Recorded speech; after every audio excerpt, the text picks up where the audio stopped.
Alright, today's going to be a different kind of video. So while I'm still doing a project, today's not going to be all about the funny jokes and the transitions. I got something I want to talk to y'all about.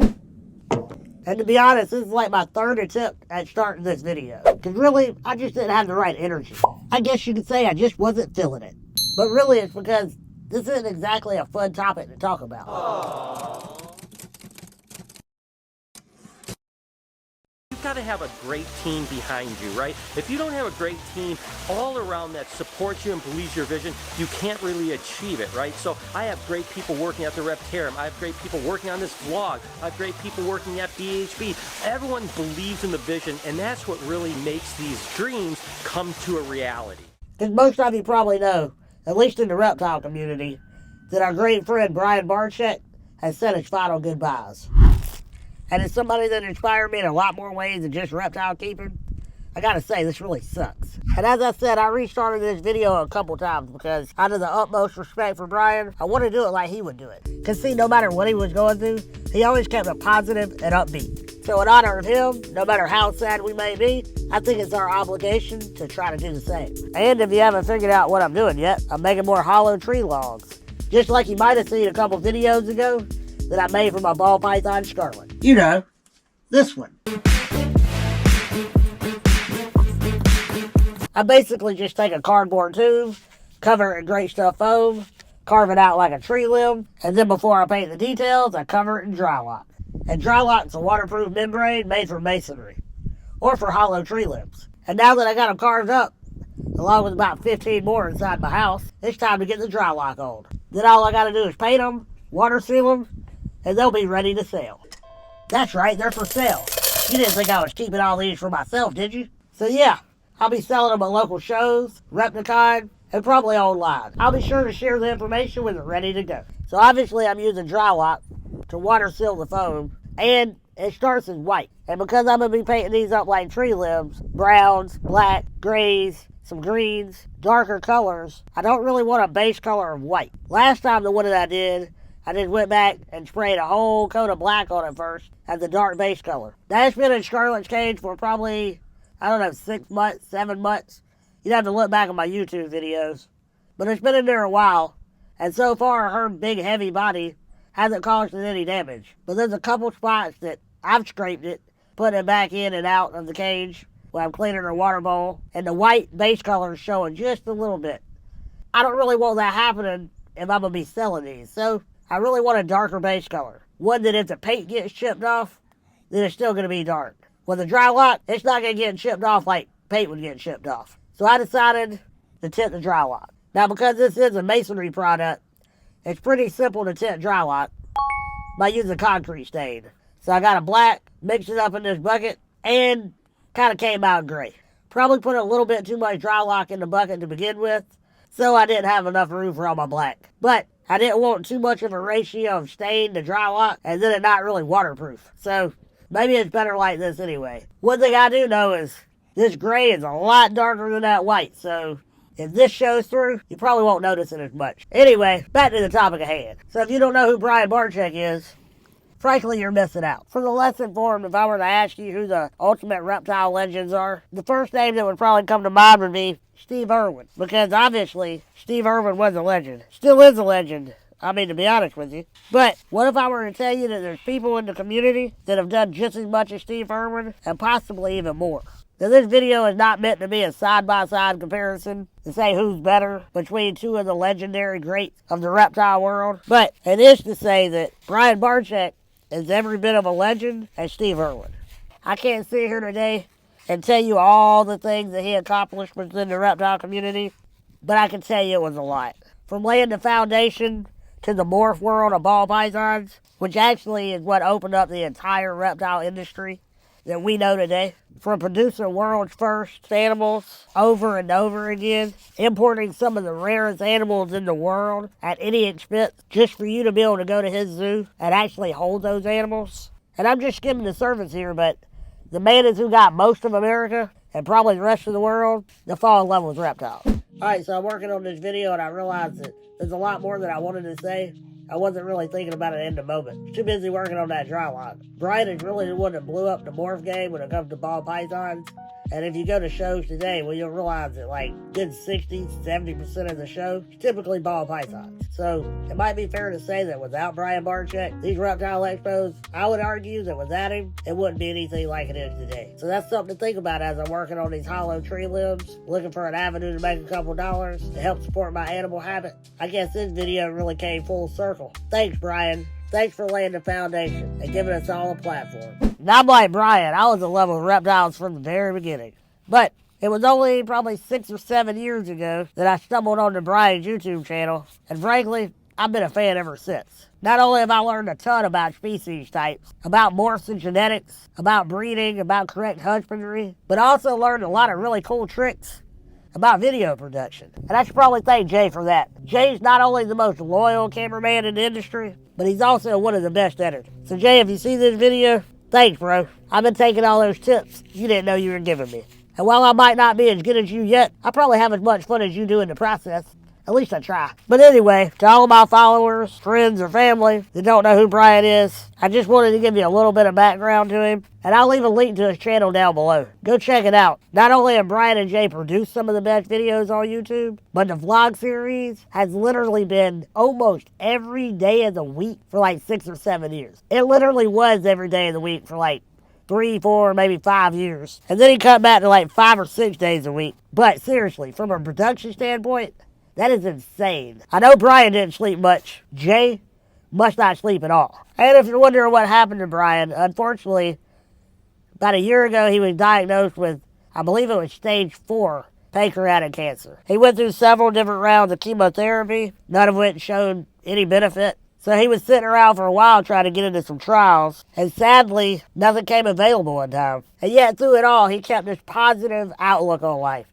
He just knew he was going to beat it, one way or the other. And honestly, with that outlook and his faith in God, I've got Jesus in my heart, and when I'm gone, I'm going to spend eternity in heaven. I'm going to be able to look down on the legacy, and I'm going to be able to look down on my family and everyone who I love. I'm the lucky one. I say he did beat it. Maybe not in the way that we wanted him to, but he beat it.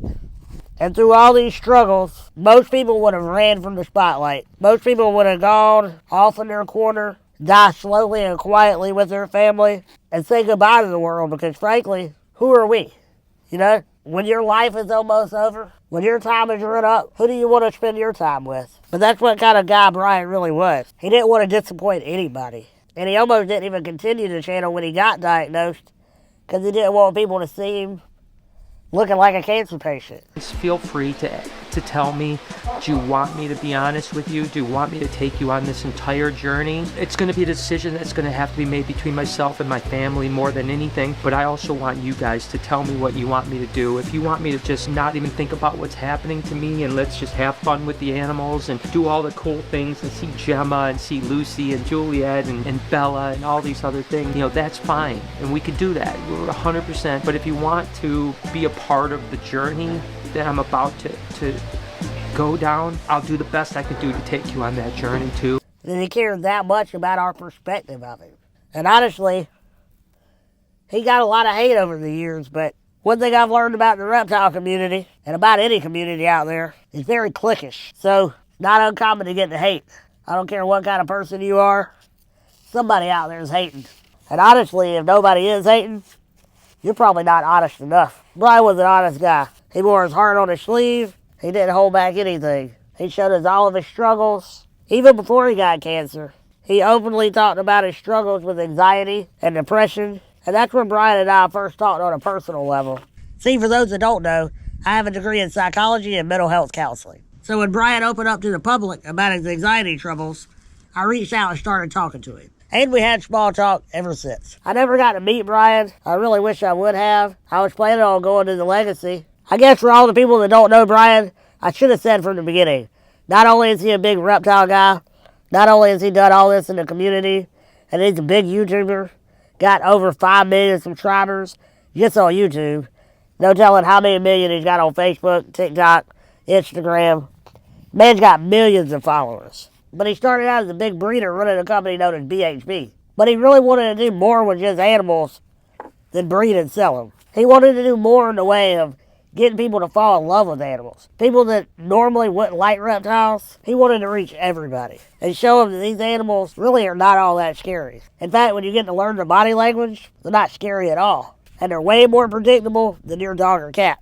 But anyway, Brian wanted to share that love of animals with other people so they could learn to fall in love with them like he did, like I do. So he opened up the Reptarium at Utica, Michigan. It's a petting zoo for reptiles. And now there's quite a bit more than reptiles. Lots of cool mammals there. But right before he got diagnosed with pancreatic cancer, he started another really big project.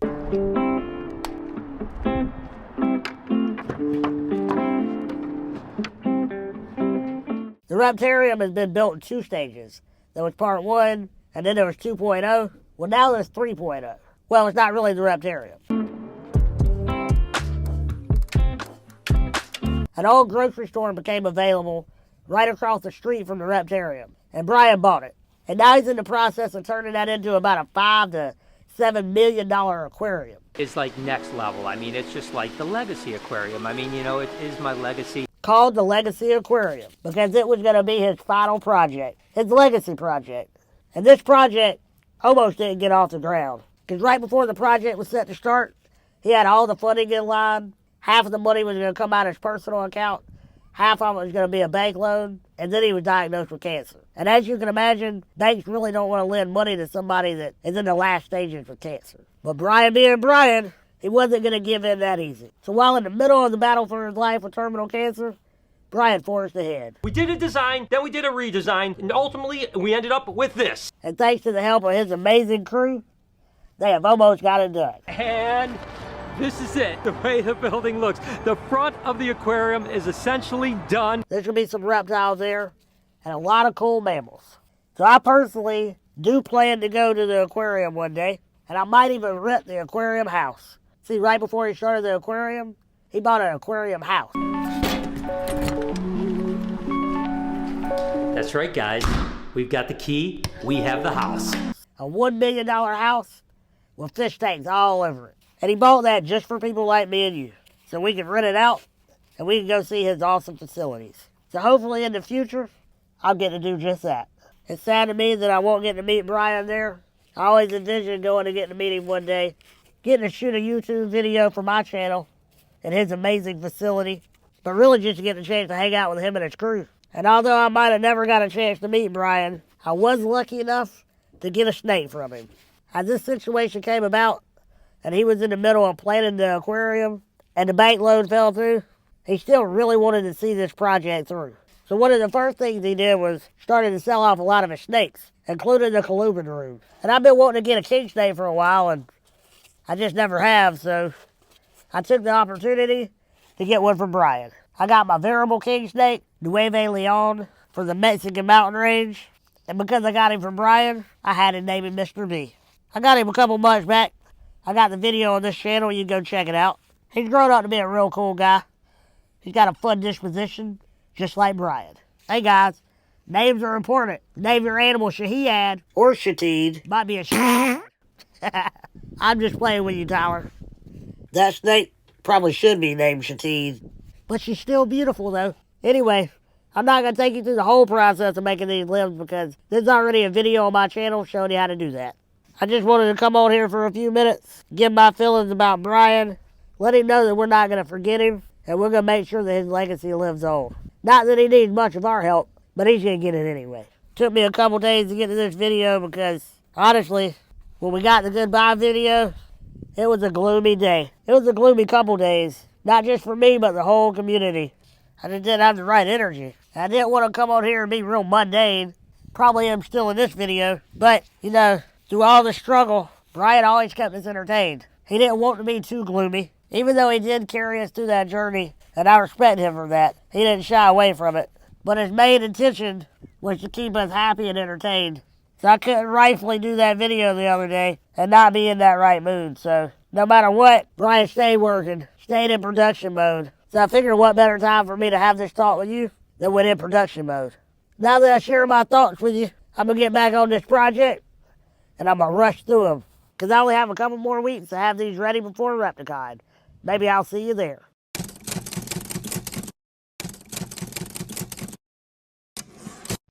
and the first coast done. Now I just gotta do the inside and paint them up. It's hard to believe that as amazing of a guy that Brian was, he got a lot of hate too. But the way I look at it, you're not really doing much in life, or at least you're not standing for much if you don't have a couple haters. But despite all the haters, Brian was not one to burn bridges. In fact, as his platform grew, so did his outreach. He was willing to collab with anybody. He brought content creators from all walks of life together to help them grow their audience. And as I said before, the reptile community, just like any other community, it's got a lot of clicks. But Brian wasn't about the clicks. He just wanted everybody to come together and have a good time. In fact, doing simple collabs wasn't enough. He went out and started Animal Con, a special event down in Florida where animal content creators get together and mingle with their fans for a couple days. It's going to be absolutely incredible. Animal Con USA 2023 starts now.